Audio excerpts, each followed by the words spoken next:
Hello everyone, welcome to nursing chronicles YouTube channel. आज की इस वीडियो में हम अपकमिंग नर्सिंग ऑफिसर एग्जाम के लिए मल्टीपल चॉइस क्वेश्चन को सॉल्व करेंगे। सबसे फर्स्ट क्वेश्चन है हमारा, what is the risk of not treating return placenta promptly.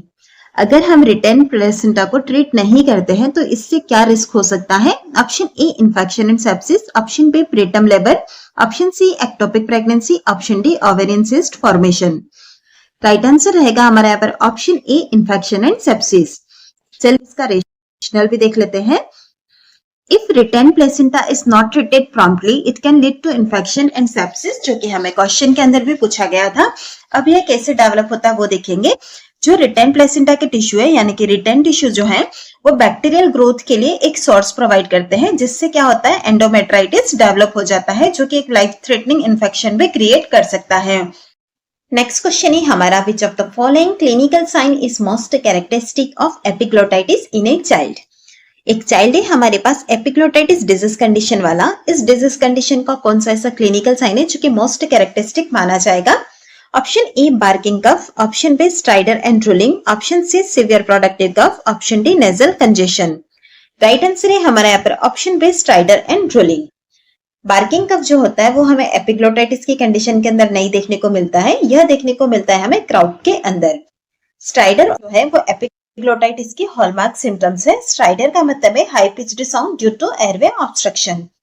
इसके बाद बात आती है सीवियर प्रोडक्टिव कफ की, तो यह जो है हमें न्यूमोनिया और ब्रोंकाइटिस वाली कंडीशन के अंदर देखने को मिलता है, ना कि एपिग्लोटाइटिस डिजीज कंडीशन के अंदर। लास्ट में हमें दिया गया नेजल कंजेशन। नेजल कंजेशन को भी हम देखते हैं तो यह मोस्ट कॉमनली हमको देखने को मिलता है कॉमन कोल्ड और साइनोसाइटिस डिजीज के साथ में। इस तरह से एपिग्लोटाइटिस का मेन सिम्टम या क्लिनिकल साइन की बात करें तो वो हो जाता है हमारा स्ट्राइडर और ड्रूलिंग। नेक्स्ट क्वेश्चन है हमारा, which of the following is an important monitoring parameter when using furosemide. Furosemide medicine को यूज करते वक्त कौन सा ऐसा इंपॉर्टेंट मॉनिटरिंग पैरामीटर रहेगा। Option A serum sodium level, option B serum potassium level, option C serum calcium level, option D serum chloride level. Right answer है हमारे यहाँ पर option B serum potassium level. जब भी हम किसी पेशेंट यानी कि डायूरेटिक मेडिसिन एडमिनिस्टर कर रहे हैं तो वहां पर जो रहता है हमारा पोटेशियम का एक्सक्रीशन होने के चांसेस ज्यादा रहते हैं, इसीलिए इसके साइड इफेक्ट के तौर पर हमें हाइपोकैलेमिया देखने को मिलता है।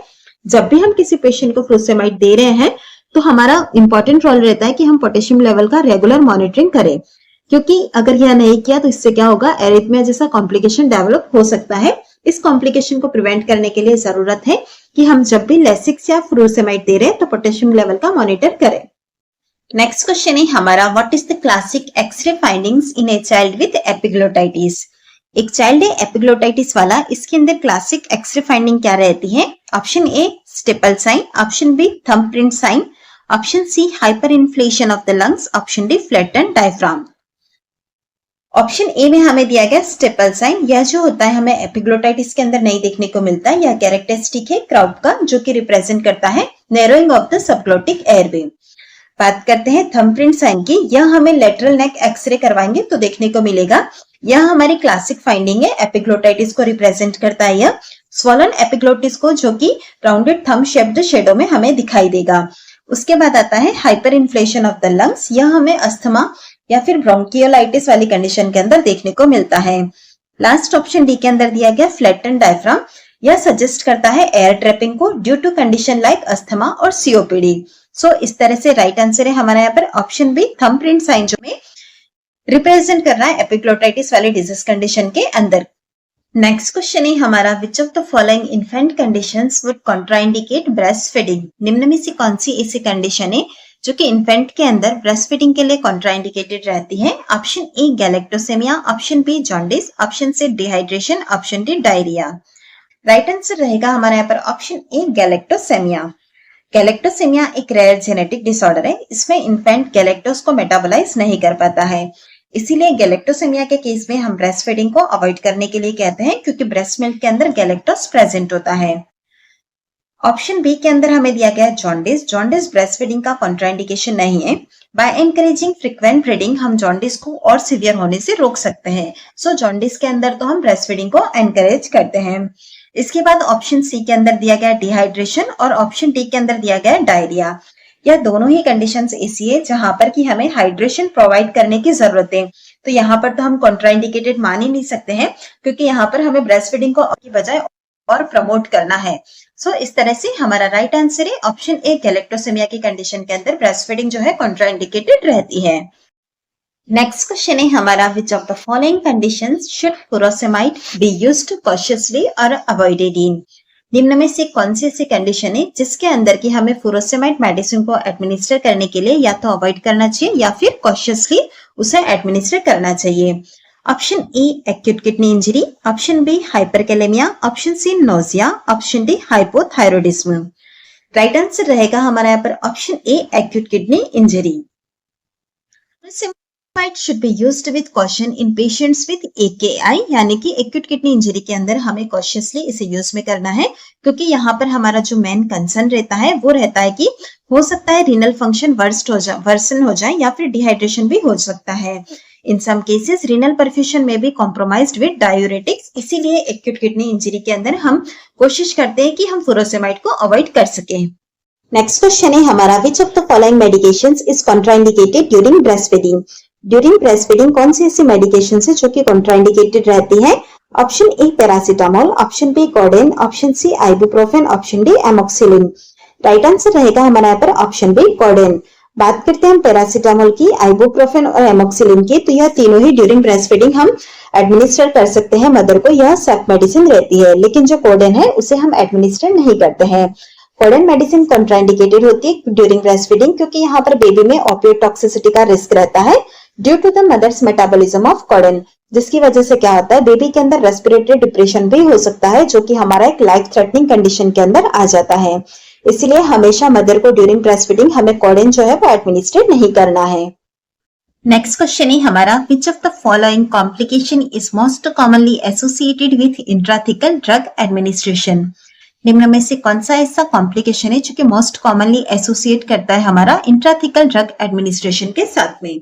Option A, infection meningitis, option B, gastrointestinal bleeding, option C, renal toxicity, option D, pulmonary embolism. Right answer है हमारे यहाँ पर option A, infection that is meningitis.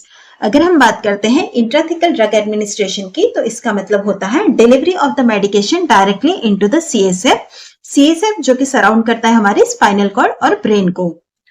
चलिए अब हम देख लेते हैं इसका रेशनल और सीरियस कॉम्प्लिकेशन रहता है हमारा इंट्राथिकल ड्रग एडमिनिस्ट्रेशन का, वो है इन्फेक्शन, और उसमें भी मेनिंजाइटिस यानी कि इन्फ्लामेशन ऑफ द मेनिंजेस का कॉमनली देखने को मिलता है। जब भी हम इस मेडिकेशन को सीएसएफ के अंदर इंजेक्ट करते हैं, it bypasses natural barriers making it easier for pathogens to enter the CNS. Directly क्या होता है कि हम पैथोजन के लिए एक रास्ता क्रिएट कर देते हैं सीएसएफ के अंदर एंटर होने का, इसीलिए हमें प्रॉपरली स्टेराइल टेक्निक यूज में लेनी है। अगर हम नहीं लेते स्टेराइल टेक्निक तो इसकी वजह से मेनिंजाइटिस जैसा सीरियस कॉम्प्लिकेशन डेवलप हो सकता है। नेक्स्ट क्वेश्चन है हमारा, which of the following drugs is most commonly administered intrathecally for pain management? निम्न में से कौन सी ऐसी ड्रग है जिसे कि हम इंट्राथिकली एडमिनिस्टर करते हैं for the pain management? Option A, morphine, option B, diazepam, option C, paracetamol, option D, ibuprofen. Right answer है हमारा यहाँ पर ऑप्शन ए, मॉर्फिन। इसे पोटेंट ऑपियोइड एनाल्जेसिक, यह जो होती है एक ऑपियोइड एनाल्जेसिक है, इसीलिए हम इसे पेन मैनेजमेंट के लिए यूज में लेते हैं।